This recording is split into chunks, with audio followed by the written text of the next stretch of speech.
Ya, baik, apa itu himpunan fazi? Jadi saya kira Anda sudah banyak belajar tentang teori himpunan. Nah, nanti akan kita bahas tentang apa bedanya himpunan fazi dengan himpunan yang selama ini Anda ketahui. Ya, jadi ini pokok bahasan kita hari ini. Tidak akan kita bahas semua, nampaknya hanya poin-poinnya saja, karena kita akan melakukan kalau memungkinkan dua pertemuan sekaligus. Jadi pokok bahasa kita hari ini pertama tentang apa itu sistem fazi, kemudian bagaimana logika fazi, kemudian aplikasi fazi, kemudian berbicara tentang himpunan fazi, fungsi keanggotaan, dan operator-operator fazi. Baik, kita masuk ke pembahasan yang pertama tentang apa itu sistem fazi. Jadi beberapa pertemuan kemarin kita sudah membahas tentang jenis-jenis expert system. Anda ingat ada knowledge based expert system, ya, ada frame based maksud saya, frame based expert system dan rule based expert system. Jadi fazi ini adalah salah satu implementasi sistem pakar menggunakan aturan. Jadi implementasi sistem pakar yang menggunakan rule based expert system. Jadi sistem fazi nanti akan dibangun dengan koleksi aturan if then. Sebagai contoh misalnya ada aturan, ya, if mesin panas, dan putar kipasnya lebih cepat. If jarak mobil dekat, dan tekan rem kuat-kuat, dan seterusnya. Di dunia produksi misalnya, if permintaan naik, dan produksi barangnya ditambah, misalnya seperti itu. Jadi itu kan logika-logika yang apa istilahnya ada di dalam aturan-aturan dalam sistem yang ada. Jadi misalnya dalam sistem sistem mesin gitu. Jika mesinnya panas, maka harus ada kipas yang memutar dia lebih cepat supaya mesinnya lebih dingin. Kemudian jika jarak mesin dekat, kemudian jarak mobil dekat, maka tekan rem kuat-kuat, dan seterusnya. Jadi sebetulnya itu aturan-aturan yang ada di kepala expert, tapi kemudian dibuat sebuah implementasi teknis baik dalam mesin, di dalam hubungan antara permintaan dan produksi barang, dan sebagainya. Nah, mengapa kita menggunakan sistem fazi? Jadi pada kenyataannya banyak hal di dunia ini yang dia itu sangat kompleks, ya. Sangat kompleks sehingga butuh pengetahuan dan pengalaman manusia itu untuk menyelesaikan permasalahan-permasalahan kompleks di dunia ini. Nah, di sisi lain perlu ada sebuah teori yang bisa merumuskan pengetahuan dan pengalaman manusia ke dalam sebuah bentuk matematis. Perlu ada sebuah teori yang mampu merumuskan pengetahuan manusia untuk menyelesaikan masalah nomor 2 ini tadi. Tetapi kemudian teori tadi dirumuskan dalam bentuk matematis. Dalam bentuk matematis untuk menyelesaikan masalah yang ada di atasnya. Kenapa begitu? Karena akan sangat susah kita mendesain sebuah sistem pakar, tapi bentuknya bentuk yang tidak matematis. Ya. Nah kemudian karena kebutuhan tadi, sistem fazi itu merupakan salah satu yang bisa menjadi alternatif untuk melakukan transformasi pengetahuan manusia dalam bentuk matematis. Nah, kita akan bahas lebih detail nanti. Nah, kemudian kita membahas tentang logika fazi. Jadi logika fazi itu agak berbeda dengan logika yang selama ini mungkin Anda tahu. Nah, ini akan saya skip dulu. Jadi misalnya ini ada hubungan antara persediaan dengan produksi esok hari, gitu. Ya, persediaan dengan produksi esok hari. Jadi di sini misalnya ada ruang input sebelah kiri, kemudian ada ruang output sebelah kanan. Oke, ruang input dan ruang outputnya. Kemudian ruang input adalah semua total persediaan yang mungkin, oke. Dan ruang outputnya adalah semua jumlah produksi barang yang mungkin. Artinya yang mungkin ya bisa antara misalnya ruang inputnya bisa antara 0 hingga tak terhingga, tergantung kapasitas produksinya berapa. Maksudnya kapasitas gudangnya bisa 0 sampai tak terhingga. Nah, kemudian ruang outputnya itu antara 0 hingga misalnya kapasitas mesinnya. Nah, pemetaan dari input ke output ini itu sudah banyak sekali toolnya. Selama ini di sini ada sebuah black box, ada kotak hitam, di mana kotak hitam itu banyak sekali tool yang bisa bekerja di sana. Ya. Contohnya ada sistem linear, sistem pakar, jaringan saraf, persamaan diferensial, regresi, dan sebagainya. Ini adalah contoh sistem-sistem yang bisa menjadi sebuah kotak hitam. Jadi sebuah kotak hitam yang bisa bekerja bagaimana memetakan input ke dalam output. Nah, pertanyaannya, kenapa kita menggunakan logika fuzzy? Toh yang lain bisa, gitu. Jadi logika fuzzy itu adalah logika yang mudah dimengerti dan sangat cocok ketika sebuah project ingin mengimplementasikan rule-based expert system atau menggunakan rule-based expert system ke dalam desain dari sistem pakarnya. Jadi untuk mempermudah itu semua biasanya menggunakan fuzzy. Kenapa? Dia mudah untuk dimengerti. Kemudian fuzzy juga sangat fleksibel. Kemudian fuzzy memiliki toleransi terhadap data-data yang lain daripada yang tools yang lain. Gitu. Kemudian fuzzy mampu menggunakan fungsi-fungsi non-linear yang sangat kompleks dan seterusnya. Ya. Dan yang sangat penting, yang paling penting dalam logika fuzzy adalah yang paling terakhir. Logika fuzzy didasarkan pada bahasa alami. Menggunakan bahasa alami yang kemudian akan dikonversi menjadi sebuah model matematis. Nah, aplikasinya banyak sekali. Sekarang kalau Anda perhatikan, mungkin Anda nggak sadar, tapi sebetulnya fuzzy sudah ada di sekitar kita. Pertama kali fuzzy itu diimplementasi misalnya di mesin cuci, itu adalah mesin cuci Matsushita Electrical Industrial Company dari Jepang. Itu menggunakan logika fuzzy. Ya, kalau Anda familiar dengan mesin cuci, buat Anda yang sering nyuci misalnya di rumah atau di kos-kosan ada mesin cuci, kalau yang menggunakan jasa laundry ya disimpan dulu. Jadi kalau misalnya Anda nyuci, biasanya ketika semua dimasukkan, kalau Anda perhatikan mesin cuci tadi dia akan bergerak dulu, ya, untuk menentukan apa? Kadang-kadang dia untuk menentukan kira-kira berat yang dicuci ini berapa. Ketika beratnya sekian, maka airnya harus berapa, kemudian nyucinya berapa lama dan sebagainya. Ada yang seperti itu. Ya.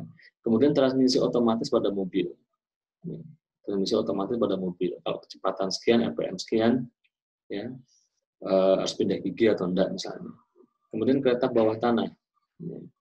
Kalau Anda yang punya pengalaman pergi keluar, misalnya yang kemarin saya nggak ingat antara di Korea, di Seoul atau di Hong Kong, itu ada kereta antar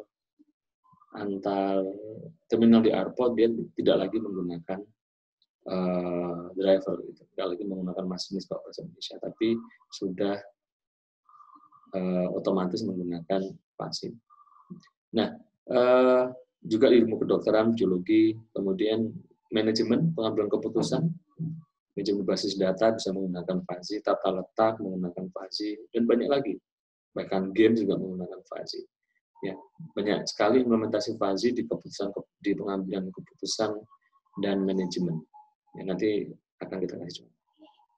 Nah, saya akan memberikan gambaran ke Anda apa perbedaan himpunan fuzzy dan himpunan CRISP. Himpunan yang selama ini kita pelajari, yang sebagian besar Anda pelajari, itu biasa kita sebut dengan himpunan CRISP. Ya. Himpunan itu biasanya disimbolkan dengan huruf kapital, huruf besar. Ya, jadi misalnya ada huruf A, huruf B, huruf P, dan silakan huruf apa saja. Nah, himpunan dia mempunyai elemen. Elemen itu bisa disimbolkan dengan huruf kecil. Ya, jadi misalnya huruf A kecil, B, C, X, Y, dan sebagainya. Jadi tolong diingat ini bahwa himpunan, nama himpunan itu disimbolkan dengan huruf besar dan elemennya dengan huruf kecil. Nah, pada himpunan CRISP itu mereka hanya punya 2 jenis nilai keanggotaan. Ingat ya, 2 jenis nilai keanggotaan.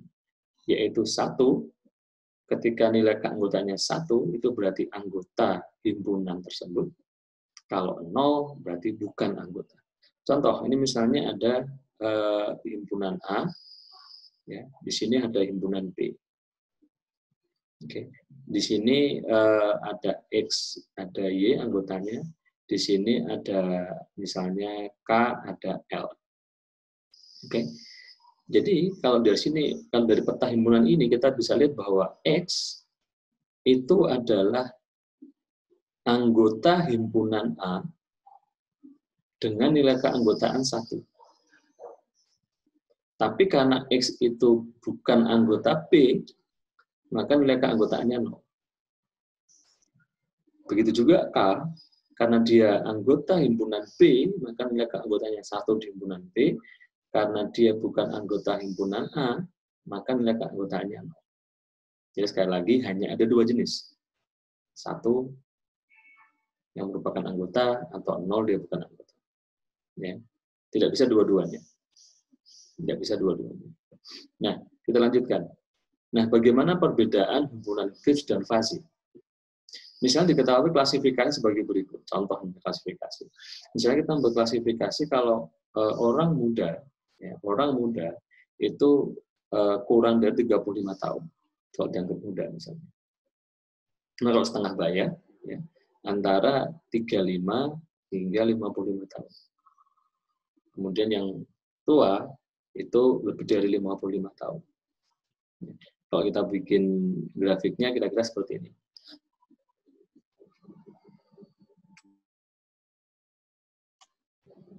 Jadi Anda lihat di sini, kalau yang X, yang horizontal itu merupakan umur.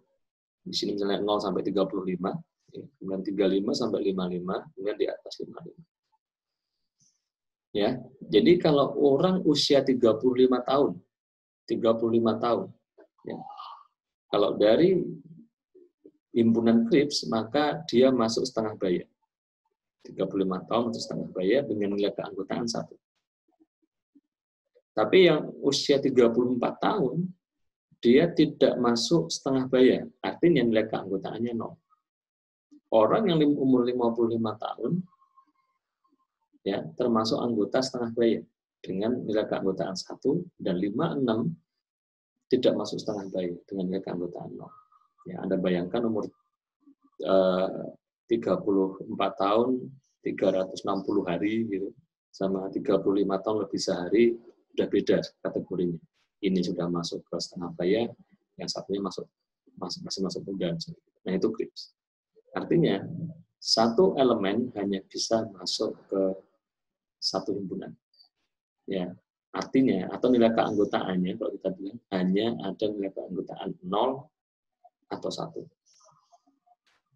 Nah, tapi Anda bayang, kalau kita rubah grafiknya misalnya, kita rubah grafiknya bukan seperti tadi, tapi seperti ini.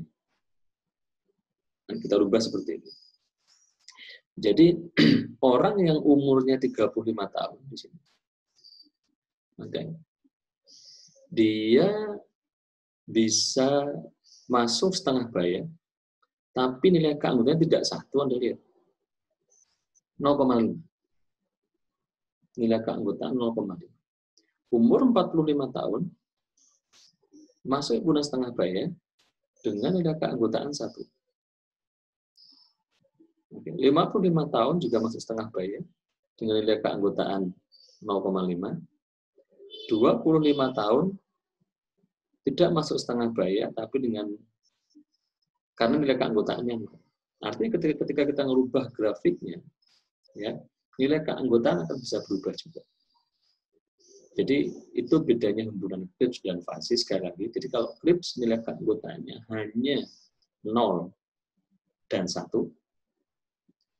untuk Kripps, dan untuk fuzzy bisa bervariasi dari 0 di sini sampai 1. Ya, sekali lagi dari 0 sampai 1. Itu bedanya fuzzy dengan Kripps. Nah, kalau kita extend misalnya, kita extend grafiknya menjadi seperti yang Anda lihat di screen. Ya. Jadi orang yang umurnya 45 tahun di sini, dia bisa menjadi anggota setengah baya dengan nilai keanggotaan 1, ya, Kemudian umur 35 tahun, lihat, 35 tahun, dia bisa menjadi anggota 2 himpunan. Di sini, himpunan muda, ya, ya, dengan nilai keanggotaan setengah, dan dia juga bisa jadi anggota himpunan setengah baya, ke sana, yang kurva lonceng ini, ya, dengan nilai keanggotaan juga setengah. Jadi satu elemen bisa masuk ke 2 himpunan dengan nilai keanggotaan yang tertentu, gitu, antara 0 hingga 1. Sama juga pada umur 55 tahun, ya. Ya. Dia bisa dianggap tua, ya, atau dia juga bisa masuk setengah B dengan nilai keanggotaan tertentu. Baik. Nah, sekarang saya akan sampaikan beberapa beberapa pemahaman, beberapa pengantar tentang himpunan fazi. Ya. Jadi beberapa istilah tentang himpunan fazi. Yang pertama disebut dengan tinggi himpunan fazi. Jadi tinggi himpunan fazi adalah derajat keanggotaan maksimum. Derajat keanggotaan maksimum. Ya. Jadi itu tinggi himpunan fazi. Nah, biasanya emang tingginya 1, jadi maksimum nilai keanggotaannya 1. Kemudian apa yang disebut dengan, kita skip dulu. Oke. Nah, apa yang disebut dengan variabel fazi? Ini penting. Variabel fazi adalah variabel yang akan dibicarakan ke dalam suatu sistem fazi. Tolong diperhatikan bahwa ini kemungkinan akan muncul di ujian. Ya. Akan muncul di ujian tentang istilah-istilah, dan nanti ketika ada contoh soal, ada soal di ujian misalnya, yang menggunakan istilah seperti variabel fazi, himpunan fazi, dan sebagainya, Anda sudah paham. Jadi, saya ulang sekali lagi, variabel fazi adalah variabel yang akan dibicarakan dalam suatu sistem fazi. Contoh variabel fazi, ada temperatur, ada umur, tinggi badan, dan sebagainya. Contoh variabel fazi. Ya, demand, jumlah produksi, kecepatan, itu bisa jadi variabel fazi. Oke. Nah, kemudian apa yang disebut dengan semesta pembicaraan? Semesta pembicaraan adalah keseluruhan ruang permasalahan dari nilai terkecil hingga nilai yang terbesar yang diizinkan. Itu disebut dengan semesta pembicaraan. Ya. Jadi semesta pembicaraan bersifat monoton naik dan ada kalanya open-ended. Nah, contoh di sini variabel fazi adalah temperatur. Variabel fazi adalah temperatur, dan semesta pembicaraannya antara 100 derajat sampai 360 derajat. Temperatur turbin. 100 hingga 360 derajat. Ya. Jadi sekali lagi, temperatur adalah variabel. Oke. Kemudian yang di bawah itu adalah semesta pembicaraan. Jadi antara 100 sampai 360. Kemudian apa yang disebut dengan himpunan fazi? Jadi kita bicara tentang variabel fazi. Jadi himpunan fazi adalah himpunan yang akan dibicarakan dalam suatu variabel dalam sistem fazi. Kalau tadi temperatur sebagai contoh itu adalah variabel fazi. Nah, temperatur itu dia bisa dingin, bisa sejuk, bisa hangat, bisa panas. Artinya dingin, sejuk, hangat, panas itu adalah himpunan fazi dalam variabel fazi temperatur. Misalnya umur tadi, umur itu variabel fazi. Oke. Kemudian muda, parubaya, tua adalah himpunan fazi. Misalnya kecepatan kendaraan, kecepatan mobil, kecepatan motor. Himpunan fazinya bisa lambat, bisa sedang, bisa cepat, bisa sangat cepat. Atau kalau di-extend lagi ada sangat lambat, sedang, cepat, sangat cepat. Itu adalah hubungan antara himpunan fazi dan variabel fazi. Nah, kemudian disebut dengan apa yang disebut dengan domain himpunan fuzzy. Domain himpunan fuzzy adalah keseluruhan nilai yang diizinkan dalam semesta pembicaraan. Ya. Jadi Anda perhatikan ini misalnya variabel berat badan. Variabel berat badan, ya. Kemudian pada himpunan fuzzy berat, domainnya antara 40 hingga 60. Artinya domain himpunan fuzzy berat pada variabel fuzzy berat badan itu antara 40 sampai 60. Ya. Dan di situ Anda perhatikan nilai keanggotaannya dari 0 hingga 1. Kemudian ini adalah grafik fuzzy-nya.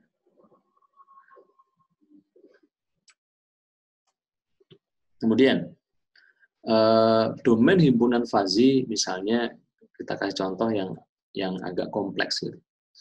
Ya, Anda perhatikan di sini, jadi antara 100 sampai 360 tadi adalah semesta pembicaraan. Kemudian temperatur adalah variabel fuzzy. Kemudian himpunan fuzzy-nya ada 4, ada himpunan fuzzy dingin, himpunan fuzzy sejuk, himpunan fuzzy hangat, dan himpunan fuzzy panas. Dan masing-masing himpunan fuzzy mereka mempunyai domain. Anda perhatikan di atas, dingin itu domainnya antara 100 sampai 200. 100 sampai 200. Ini dingin. Kemudian sejuk antara 140 sampai 260. Dan bentuk grafiknya segitiga. Kemudian hangat, domainnya antara 200 sampai 320. Grafiknya misalnya segitiga juga. Kemudian panas antara 260 sampai 360. Ini panas. Itu domainnya. Ya, jadi itu bagaimana hubungan tadi saya sampaikan antara temperatur, antara variabel fuzzy, himpunan fuzzy, semesta pembicaraan, dan domain fuzzy. Ya, nah yang disebut dengan domain fuzzy itu boleh tidak simetris. Jadi di sini disampaikan tidak perlu simetris. Tapi yang perlu Anda ingat harus selalu ada overlap di beberapa derajat. Di sini misalnya dingin dan sejuk. Anda perhatikan dingin dan sejuk. Artinya dingin dan sejuk itu ada overlap antara 140 sampai 200. 140 sampai 200 ini elemen-elemen yang bisa menjadi anggota baik pada himpunan temperatur dingin atau himpunan temperatur sejuk. Ya, itu yang disebut dengan overlap pada beberapa derajat. Nah, kemudian apa disebut dengan support cell? Support cell adalah himpunan yang memiliki derajat keanggotaan lebih dari 0. Derajat keanggotaan lebih dari 0. Misalnya, domain untuk berat, Anda perhatikan, domain untuk berat adalah 40 kg sampai 60 kg. Namun kurva yang ada mulai 42 hingga 55. 42 hingga 55. Nih. Itu contoh support cell. Jadi apa yang disebut dengan alpha-cut? Alpha-cut adalah himpunan dari semua nilai domain yang merupakan bagian dari himpunan fuzzy dengan nilai keanggotaan atau nilai keanggotaan lebih besar atau sama dengan alfa. Jadi misalnya Anda perhatikan di sini. Alfa kita set 0,2, nilai keanggotaan antara 0 sampai 1. Ya. Nah,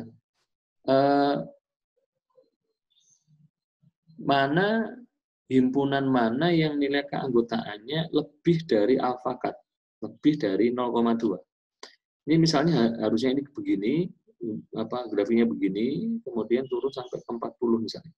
Nah, kalau 40 nilai keanggotaannya 0. Nah, kalau alpha-cut-nya 0,2, misalnya di sini, di sini, artinya yang disebut dengan alpha-cut set itu adalah mulai dari 45 sampai ke 60. Ya, sekali lagi alpha-cut adalah semua nilai domain yang nilai keanggotaannya lebih besar atau sama dengan alfa. Nah, Sekarang kita masuk ke hal yang bisa jadi agak lumayan rumit ya. Tolong Anda pay more attention di sini. Ya. Ini apa yang disebut dengan fungsi keanggotaan. Jadi ketika kita mau menyelesaikan fazi, yang paling penting adalah kita menentukan bagaimana fungsi keanggotaannya. Ada beberapa jenis fungsi keanggotaan. Saya akan mulai dari yang paling gampang, apa yang disebut dengan representasi linear. Ini yang pertama. Representasi linear. Jadi pada representasi linear, permukaan digambarkan sebagai sebuah garis lurus. Jadi fungsi keanggotaan hanya dibuat garis lurus. Bentuk ini adalah yang paling sederhana dan menjadi pilihan yang baik untuk mendekati suatu konsep yang tidak jelas. Ya. Jadi misalnya di sebelah kiri ini ada fungsi keanggotaan mu, ya, nilainya antara 0 hingga 1. Ya. Kemudian di sini domainnya antara A dan B. Ya. Kemudian fungsi keanggotaannya di sini. Oke. Nah, Anda lihat di sini ada mu X, itu artinya fungsi keanggotaan pada sebuah nilai X. Nilai X bisa nilai mana saja di garis yang horizontal. Di garis horizontal di sini. Horizontal di sini. Itu bisa yang mana saja. Ya. Jadi di sini Anda perhatikan ada nilai antara 0 hingga A, kemudian nilai antara A hingga B dan lebih besar dari B. Ya. Jadi kalau misalnya nilai X itu adalah nilai-nilai yang lebih kecil daripada A. Lebih kecil daripada A. Anda perhatikan, kalau fungsi keanggotaan garis lurus di sini, ya, dan kemudian nilainya kurang dari A, maka nilai keanggotaannya adalah 0. Oke. Jika nilai X-nya lebih besar daripada B,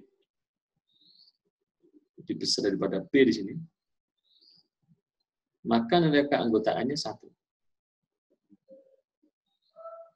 Bagaimana jika dia antara A dan B? Maka rumus yang dipakai adalah, Anda perhatikan di sini, X minus A dibagi B minus A. Jadi misalnya nilai X-nya di sini, di antara A dan B. X di sini. Maka nilai keanggotaannya berapa? X min A dibagi B min A. Itu untuk nilai keanggotaan X antara A dan B. Nah, contohnya misalnya begini. Ada himpunan fazi tua, domainnya antara 35 sampai 60. Artinya, kalau X-nya kurang dari 35, misalnya di sini 32, berarti nilai keanggotaannya 0. Kalau dia lebih dari 60, misalnya 61, nilai keanggotaannya 1. Nah, 50 nilai keanggotaannya antara 35 sampai 50 nilai keanggotaannya antara 35 sampai 60. Maka kita bisa menggunakan rumus yang tadi. X min A dikurangi B min A. Di mana X-nya adalah 50 dikurangi 35 dibagi berapa? 60 dikurangi 35. Di sini sama dengan, kalau nggak salah, 15 dibagi 25. Ya kan? Dapatnya sekitar 0,6. Itu fungsi keanggotaannya.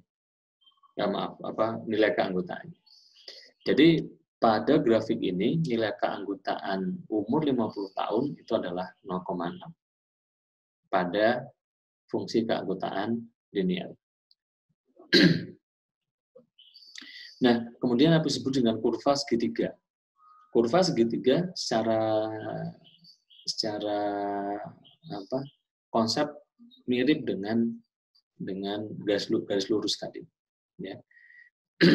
Yang harus Anda perhatikan, yang harus Anda perhatikan sekali lagi, ada nilai A, nilai B, dan nilai C. Nilai A, nilai B, dan nilai C. Nah, berarti domainnya antara A dan C. B adalah nilai di mana segitiga itu ada di puncak. Ya, B-nya berapa? Jadi misalnya gambarnya seperti ini misalnya, ya, tidak harus segitiga sama kaki. Ya. Di sini A, sini B, sini C. Boleh. Oke. Nah, yang agak berbeda, Anda lihat, penulisan fungsi keanggotaan ini menunjukkan dia fungsi keanggotaannya apa. Kalau segitiga, cara menulisnya adalah mu dalam kurung x titik koma a koma b koma c. Contoh misalnya saya menulis mu x titik koma 20,30,40. Artinya dari sini ya, nilai A-nya adalah 20, nilai B-nya 30, nilai C-nya 40. Oke, itu tolong diingat. Jadi waktu ujian bisa jadi tidak ada gambar tapi hanya berupa nilai keanggotaan seperti ini. Nah, bagaimana fungsi keanggotaannya? Ya. Kalau nilai X-nya itu kurang dari A atau lebih dari C, maka nilai keanggotaannya adalah 0. Ya, Anda ingat, nilai keanggotaannya 0.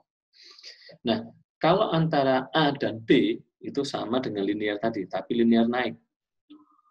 Antara A dan B, ya, itu X min A dibagi B min A. Tapi yang antara B dan C itu adalah linear turun, ya. Itu agak beda rumusnya, lihat di sini. C min X dibagi C min B. Ya. Oke. Contoh misalnya, misalnya ada himpunan seperti ini. Domainnya antara 35 sampai 65. Ya, Anda lihat segitiganya tidak segitiga sama kaki. Anda lihat berarti nilai A-nya adalah 35, B-nya 45, C-nya 65. Nah, berapa nilai keanggotaan 38 dan berapa nilai keanggotaan 50? Kita coba hitung. Jadi untuk nilai keanggotaan 38, ya, 0,3. Dapat dari mana? X min A dibagi B min A. 38 itu X, kurangi A-nya 35. Oke. Dibagi 45 itu B dikurangi A. Kemudian bagaimana dengan 50? 50, Anda lihat. Nilai keanggotaannya 75, 0,75. Dapatnya dari 65 C min X dibagi C min B. Nah, itu cara menentukan nilai keanggotaan pada fungsi keanggotaan segitiga. Kita lanjutkan. Nah, ada fungsi keanggotaan yang agak susah disebut dengan kurva S atau kurva sigmoid. Kalau tadi di segitiga Anda perhatikan nilai A, nilai B dan nilai C, ya. Oke. Nah, kalau di sini kalau kurva S, kurva sigmoid itu Anda lihat ada huruf S di depan. Berarti menunjukkan dia kurva S. S dalam kurung X titik koma alfa koma beta koma gamma. Artinya Anda harus cari titik alfa, beta, gamma. Nah, apa itu nilai alfa? Nilai alfa adalah nilai yang derajat keanggotaannya 0. Oke. Kemudian gamma adalah nilai yang derajat keanggotaannya 1. Nah, titik infleksi, titik di tengah-tengah itu adalah nilai beta. Oke. Jadi misalnya ada kurva seperti ini. Begini. Oke. Ya. Anda perhatikan. Misalnya di sini adalah 50, di sini 40, di sini 30. Berarti alfanya bukan 30. Alfanya adalah 50. ini alfa, ini adalah beta, ini adalah gamma. Anda harus ingat bahwa alfa, ini kalau ini 0 sampai 1 di sini, alfa adalah yang nilai keanggotaannya 0. Bukan selalu sebelah kiri, tapi yang nilai keanggotaannya 0. Ya. Nah, kalau nilai X-nya itu kurang dari alfa, atau kalau di sini lebih dari alfa, ya, sebelah kanannya, dalam kasus yang saya tulis di sini, berarti nilai keanggotaannya 0. Kalau dia antara alfa dan beta, Anda pakai rumus yang ini. Oke, antara beta dan gamma, Anda pakai rumus itu. Di bawahnya. Nah, lebih dari, kalau X-nya lebih dari gamma, maka nilainya 1. Ya. Nah, saya kasih contoh misalnya. Sekali lagi, ini umur antara 45 sampai 60. Ya. Alfanya misalnya 45. Ya. Kenapa? Karena di situ nilai keanggotaannya 0. Dan gammanya adalah 65. Di sini adalah alfa, di sini adalah gamma. Nah, beta kira-kira ya di tengah-tengah sini. Antara 50 sampai 58. Ya mungkin sekali 55. Kita anggap di situ. Ya. Nah, fungsi nilai keanggotaan untuk umur 50, ya, itu berarti antara alfa dan beta.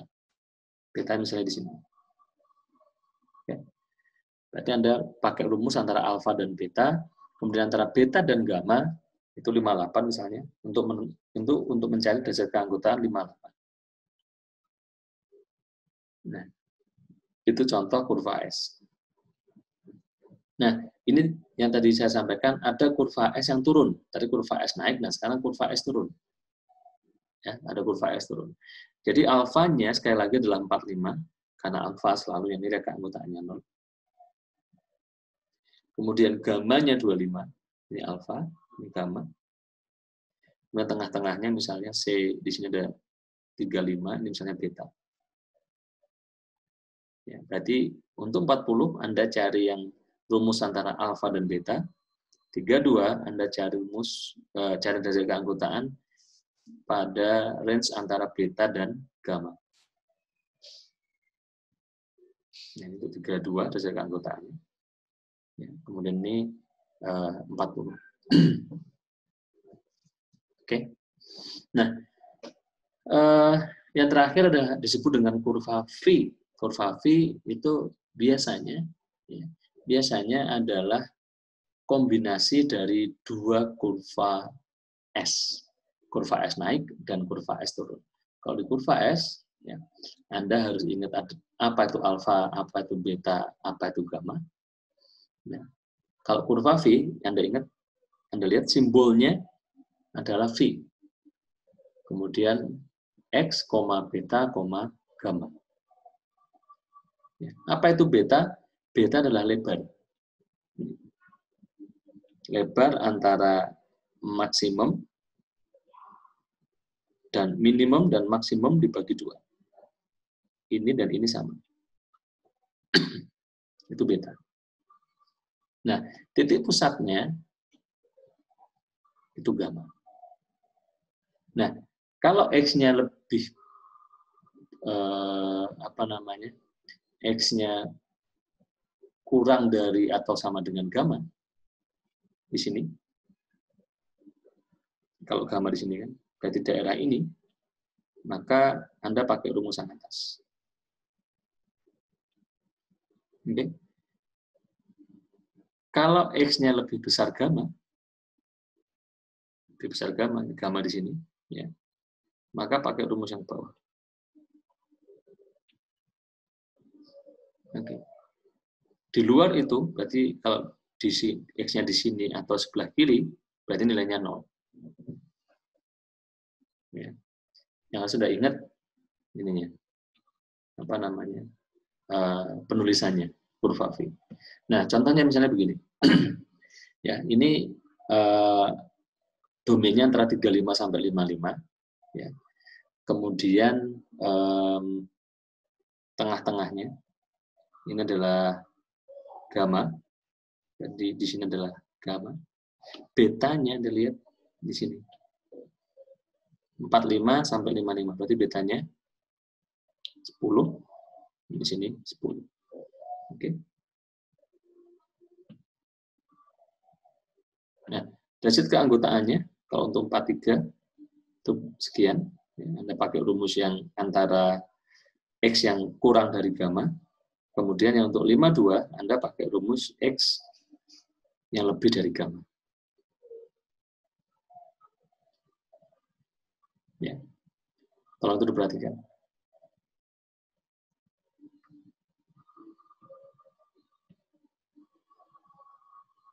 Ya. Tolong itu diperhatikan. Oke. Nah, sekarang kita lanjutkan. Anda yang kurva yang terakhir yang ingin saya sampaikan adalah kurva dalam bentuk bahu. Ya. Kurva bentuk bahu yang dilihat itu adalah kumpulan berbagai macam himpunan fasi. Dingin, sejuk, normal, hangat, panas. Jadi intinya kurva bentuk bahu adalah kumpulan dari beberapa kurva segitiga. Ya. Jadi kalau dari sini Anda perhatikan bahu kiri, bahu kanan. Ya. Derajat keanggotaannya ya tidak susah kalau misalnya ada nilai di sini. Satu nilai di sini, berarti ingat dia bisa masuk derajat keanggotaan, bisa masuk himpunan sejuk, derajat keanggotaannya sekian. Dia juga bisa masuk himpunan dingin dengan derajat keanggotaan tertentu pada nilai X di sini. Oke. Misalnya ada nilai di sini juga, di sini misalnya, dia bisa masuk himpunan hangat dengan nilai keanggotaan tertentu. Berarti di sini adalah A, di sini B, di sini C. Berarti Anda pakai rumus antara A dan B. Nah, tapi pada himpunan normal di sini, ya, berarti di sini adalah A, di sini B, di sini C. Berarti Anda pakai rumus untuk himpunan normal antara B dan C. Tapi untuk hangat antara A dan B. Nah, itu cara mencari. Baik, kemudian apa disebut dengan operator dasar fasi? Operator dasar fasi ada 3 operator utama yang disebut dengan intersection, union, sama komplementer. Ya, seperti kalau Anda belajar himpunan Cripps, ada irisan, ada onion, dan ada komplementer. Oke. Jadi kalau misalnya irisan itu nih himpunan A, ini himpunan B, irisan adalah di tengah sini. Kalau onion, A, B, semuanya ini adalah onion. Ya, tapi bagaimana dengan himpunan fasi? Kalau intersection itu biasanya kita menggunakan logika N. Intersection menggunakan logika N. Ya. Kemudian kalau union menggunakan logika OR. Nah, sebagai contoh misalnya, if X is A, if X is A, and Y is B, then Z is C. Ya. Saya contoh misalnya, ini ada setengah baya dan tinggi. Jadi kalau kita mau menggabungkan 2 variabel, setengah baya dan tinggi. Nah, misalnya, kalau dia intersection, irisan, berarti kalau kita gabungkan, yang diarsir di tengah itu adalah anggota himpunan. Ya. Kalau union itu adalah OR, biasanya menggunakan operator OR. Ya, jadi kalau misalnya kembali ke contoh tadi setengah baya dan tinggi, maka semua itu akan menjadi anggota himpunannya. Kalau komplement itu berarti di luar itu. Di luar itu. Jadi kalau misalnya di sini ada A, ini ada B, ya, A di sini B, komplement A mana? Ya, semua yang di luar A. Di luar semua, ya semua di luar A itu adalah komplement. Nah, itu kira-kira yang bisa saya bahas sampai di sini dulu untuk pengantar himpunan fasi.